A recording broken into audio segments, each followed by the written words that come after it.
fuck it. Let's just talk about Rogue One. Hello, Fat Moron Army. My name is Keej TV, and today for this Manchild review, I've got to ask you. You remember Rogue One? Shit, I've got the boxes wrong way around. You remember? You remember Rogue One? Because I do, and that was looking back in it, a pretty weird period where it was you know, your Disney Star Wars. That kind of whole hullabaloo before it went to absolute dog water. You know, not to be too harsh, but I think I'm only looking forward to Bad Batch Season 3, and that'll be it for me. But that's not the focus here. I'd like to look back and see what the kind of early days were with this strange little film and the Lego Star Wars sets that were made for it. These micro fighters. Because micro fighters are weird too, and I think they started popping up around that sort of same kind of time, early to mid 2010s. I get a few stories to do with this, a few kind of weird observations I wanted to make, and I think I'd just mess around with these two micro fighters because I wouldn't have anything too interesting to say if I just gave them individual videos. I don't think the views would be too high either. So I thought I'd just take a look back at these two Scarf, I guess, micro fighters, where you can see them fight each other in the boxes. It's the A-Wing, which, that was, no, U-Wing, shit, sorry. I always get them mixed up. You know what I'm like with the Rebels, they don't have too much swag, I don't really care for them too much. Not to say I'm anything like a fascist, because Star Wars is a goo goo gaga baby movie that you should not think about too hard. U-Wing, which is like their version of like a dropship, I guess. But let's be real, fellas. Especially as the years have went on, the Rebels have been lacking in swag, and it's kind of true for this guy. I won't rag him too much, because what is this thing? A TIE Striker? I swear they were just making up all these bizarre concoctions for TIE fighters even before the Disney acquisition.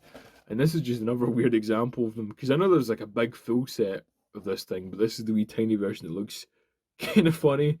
I almost kind of like it more than the full version, because at least this one's like a funny little shape that I can laugh over, and it's not about 100 quid these days. But yeah, Rogue One. I remember going to see this with my uncle. It was a nice wee day, you know. We went to the pictures together. I think it was the first kind of Star Wars movie where I just wasn't sure how to feel about it, because obviously with sorry, I'll open these as I talk. Obviously with you know, the episode 7. That was like crazy, you know, first Star Wars movie in God, 10 years, which isn't too much, but like it was the first kind of like one I was there to experience being new when I wasn't, you know, just like 5 years old, and that was something. But this one was different. It was this whole kind of new taste. It was like a spin-off. It was a Better Call Saul, you know, and I think even to this day I don't know how to feel about it, because I went for a lot of development hell, it seems. There's the sets at the time. God. Crazy looking back in these sets, actually. Knowing how much your garbage Rebels set went up on, because Mathron, you had that bunker, the Beach Troopers, pretty cool Y-Wing, Darth Maul, that cool battle pack, the not so swag Rebels battle pack, that just bizarre Yoda Starfighter they wanted to remake. God. But yeah, the movie was really weird. There was a lot of kind of hype behind it, which I didn't really feel. I just kind of wanted to see what was up with it, get into it, and then kind of just make up my mind afterwards. And I think for the time I was pretty pleased, but that kind of just like washed over into apathy, and I don't think I have any strong opinions about this movie, really. I think my uncle liked it, Uncle Grum. But yeah, I think I'll kind of culminate my thoughts as I build these guys, right?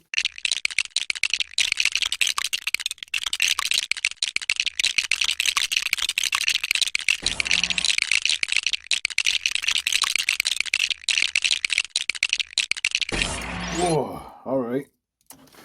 That was surprisingly fun. I think I, with my big adult boring brain, genuinely underestimated these wee microfighters here, because I had a lot of fun building them.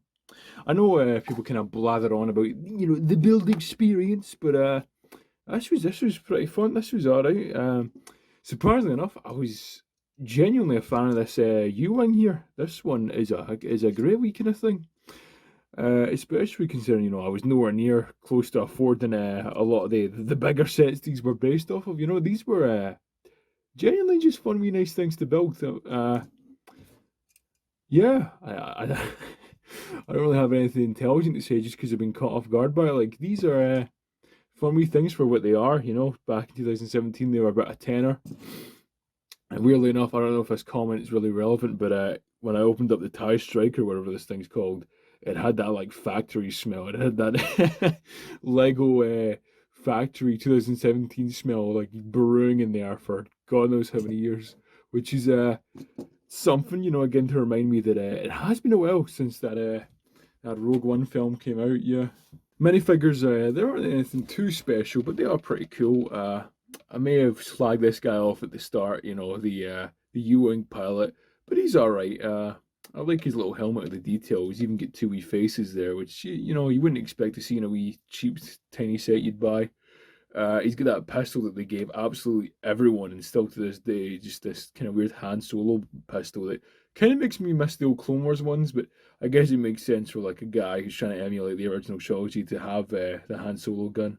Maybe I'm overthinking it actually. Maybe it's just Lego trying to save my money by using this mold 8 billion times. Speaking of molds, again, this helmet's quite nice. If it'll focus, for fuck's sake. God, this camera hates me for some reason. Yeah, it's pretty decent.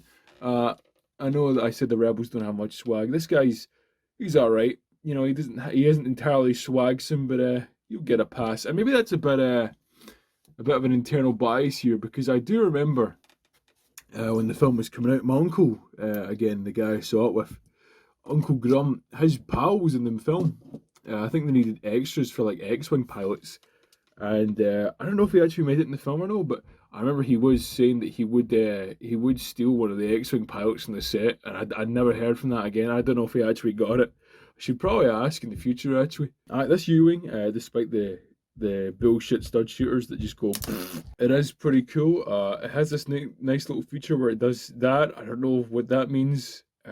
Again, Rogue One hasn't really been in the forefront of my consciousness for a while. Neither has Rebels, that stinking heap of dog shit. That late 2010s kind of, let's try and spice up the rebellion kind of vibe. It's not really sticking to me, And I was thinking about this, how I keep slagging off these Rebels, especially the modern ones, how I really don't like that 2014 cartoon Star Wars Rebels. And I could go into depth about the things I hate, but I think, I'm annoyed at it because it's not the Rebels I like. It's not that original trilogy kind of gritty feel. Even when they try their hardest to emulate it, it just kind of feels soulless. And, despite how well this is designed, how much I like it, how much I was surprised by it, this really doesn't hold a candle to like a kind of original trilogy cool set Lego would have made. And it's kind of a bit of a paradox, because I would hate it, right? If they were just like, these kind of guys, I don't really have much of emotional attachment to them. And maybe someone else does. Maybe someone thinks this guy is the greatest design ever, good for them. But I much prefer these kind of X-Wing pilots, these kind of, A-Wing, B-Wing, whatever you want to call them, pilots from the Rebellion, like, the original movies from the 70s and 80s. But then I would also slag this for trying to just copy them. Because if this was just some X-Wing pilot guy with kind of modern updated printing in an X-Wing, I would just, I'd be upset, because it would be like The Force Awakens and it'd just be copying what's came before with like no much added to it. So, I don't know. Especially again, if this is just a TIE fighter with like a weird kind of fat, like botched kind of bell design. Like, it's what I know, but just kind of weird and different. And they're trying something different, which is fair, but would I even have anything nice to say if they just copied exactly what I liked? It's kind of this, damned if you do, damned if you don't kind of moment where I think, like, maybe they should just give Star Wars a rest. Because I like to look back and be nostalgic about these old toys. And I think there's still a lot to talk about them. I think there's still a lot of things people still haven't said about this old stuff. And then this new stuff kind of comes in. And there's videos, like these where I don't have too much exactly to say about them. So maybe it is time to just like get a rest and kind of let it like settle in and fade, because I guess it's this kind of like immature thing where not immature, but just kind of an obnoxious thing where companies, they always have to try and make money more so than ever before. And it kind of screws over the consumer, especially if you're seeing how much Lego's charging these days, geez. And it kind of fucks over creativity with these kind of studio type people. I don't think it really results in anyone winning but these CEOs, and that's kind of what you've got with these recent strikes in Hollywood and shit. So I suppose, in a way, we don't really need to reinvent the wheel, because those original Star Wars movies, they're not going anywhere. And especially if I'm coming out of Rogue One, where I just don't feel anything, and I barely remember the movie years later, even though it was a good experience with my uncle, with, my actual family, then, does that not say something? I've only seen 3 episodes of that Andor, by the way. I could tell though that it had a lot more interesting things to say than any what's going on in that Rogue One movie. So maybe there still is interesting things to say, but it's few and far between. And if I was in charge, maybe I wouldn't be getting my bonus $1 million paycheck at the end of every year in my giant LA mansion, but at least a little bit of creative integrity would be spared.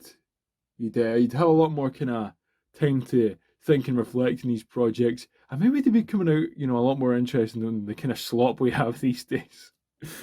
Oh god. Slight tangent aside,